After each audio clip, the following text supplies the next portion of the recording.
totalmente la exportación de trigo y de esa manera solucionar el problema, cosa que la presidenta decidió hace ya unos cuantos días. Por eso que no entiendo, ni los argentinos entienden el porqué de este nuevo intento de locao agropecuario, decidido íntegramente por la patronal agropecuaria.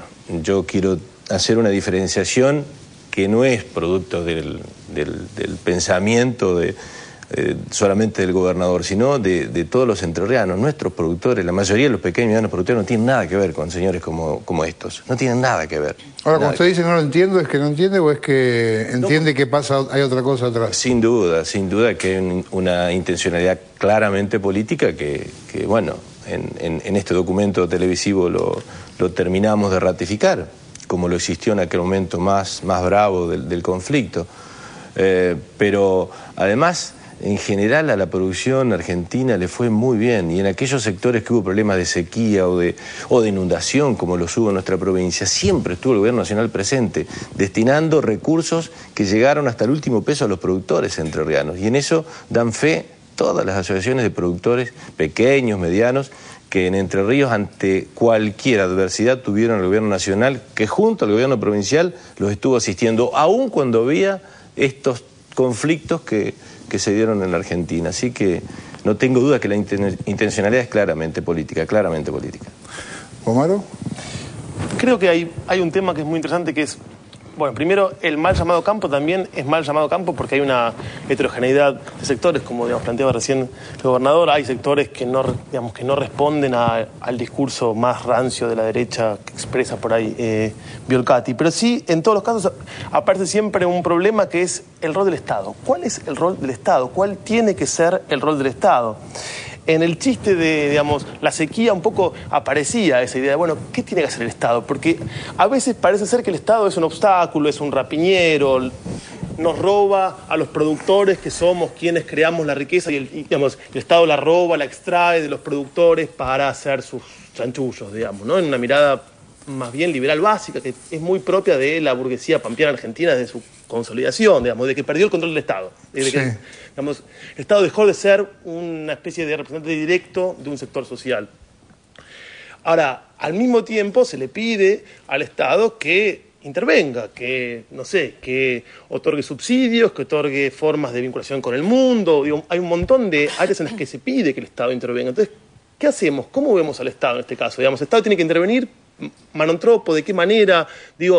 Hay una complejidad ahí muy interesante y muy difícil de resolver, pero claramente la visión del Estado rapiñero no coincide ni con el propio discurso de los propios actores que después piden que el Estado por favor intervenga, que los ayude, que los subsidie. Lo que pasa es que muchas veces se entiende a la ligera que el neoliberalismo lo que propicia es la desaparición o la no intervención del Estado, pero en realidad cada vez que ha habido un ciclo neoliberal ha habido un Estado fuertemente intervencionista a favor de los más poderosos. Ellos lo que quieren es que el Estado intervenga, pero a favor de ellos, ¿no? ¿Cintia? Bueno, finalmente la Nación terminó reconociendo el fracaso del lockout, ¿no? No le quedó otra y en la edición de hoy reconoció este fracaso. Lo que hizo Tiempo Argentino fue dar datos concretos y en una nota de Franco Misragi lo que se explicó es que entre el 17 de enero y el 21 hubo movimientos certificados de 800.000 toneladas de trigo, 200.000 de soja y 90.000 de maíz. Esos son los datos muy concretos, de manera que no estaban de acuerdo, ¿no? Las fisuras quedan a la vista. Particularmente lo que me interesaría es que se pusieran de acuerdo en temas que sí son claves, como por ejemplo la erradicación de la esclavitud que se registra entre trabajadores del campo, o la precarización laboral, que no tienen ni un baño, o incluso la deshonestidad empresaria, porque hay empresas que formaron otras empresas pantallas para eludir el pago de impuestos, y ahí sí que perdemos todos. Ahora, esto... No sé, Urribarri, ¿usted cómo lo ve? ¿Esto es un ensayo? ¿Esto sigue? ¿Esto ya está? ¿Terminó? ¿Fue esta escaramuza del lockout de 4 días? No, yo no creo que dejen de intentar desestabilizar al gobierno estos sectores como que lo que representa Biolcati, para nada. Además tuve una infeliz coincidencia al hablar de Perrito. Hubo otro dirigente que habló de Perrito en estas horas.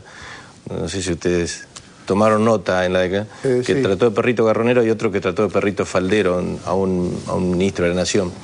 ¿Fue Dualde? Exactamente, sí. Eduardo Dualde. No, pero sinceramente creo que estos intentos van a seguir cada vez con menos éxito, porque lo de este fracaso claramente es una tendencia que a mi entender se va a repetir en los próximos meses, si desgraciadamente lo vuelven a intentar. Pero hay una sociedad argentina, que una mayoría abrumadora, que también tiene hombres del campo en esta expresión, que ya no se creen este tipo de, o no acompañan este tipo de acciones que si desgraciadamente hubiesen triunfado, ahí sí que hubiesen provocado serios problemas en el consumo, en lo que tiene que ver con la alimentación de los argentinos. Pero fracasaron. En el caso de su provincia, obviamente por eso está elegido usted, ¿no?, del Frente para la Victoria, ¿cómo usted vislumbra la expectativa, esa tensión? Porque la provincia de Entre Ríos, ubiquémonos, sí. Usted sabe más que yo, pero digamos, ocupa, digamos, en superficie aproximadamente el 3% de todo el territorio del país. En población, su importancia también es el 3%. Sí. Fíjense que al lado de lo global, no estoy haciendo una calificación, sino un dato objetivo. Sin embargo, es una provincia de mucho temperamento y de muchas tensiones. Y no me refiero al carnaval de Gualeguaychú, me refiero a todo lo que ocurrió en esa provincia. No es casual, estaba pensando, y recuérdenme los más memoriosos, que en 2003, a pocos días de haber asumido la presidencia de la Nación, no sé si fue a fines de mayo, asumió el 25 de mayo, antes de que culminara mayo, el presidente Kirchner fue a Entre Ríos. ¿Cómo? 27 de mayo a las 16 horas. Fue precisamente a paliar, a amortiguar esa deuda que tenía el exgobernador Montiel. Exacto. Radical, que había asumido con la alianza. Hago esta pequeña historia para que usted después me diga lo que tiene que decirme.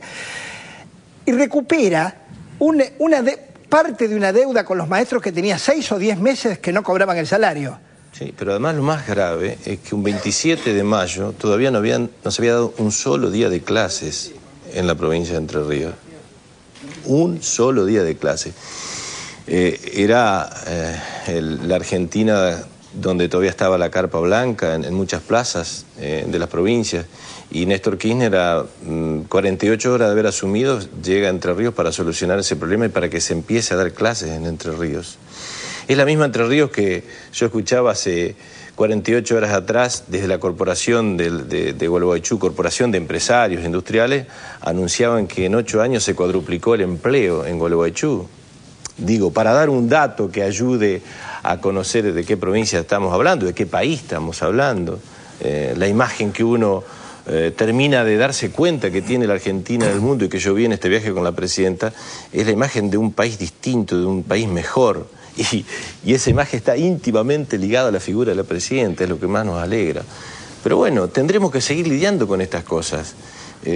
Sin duda que esto que ha pasado en estos 7 años lo queríamos muchísimo, muchos argentinos.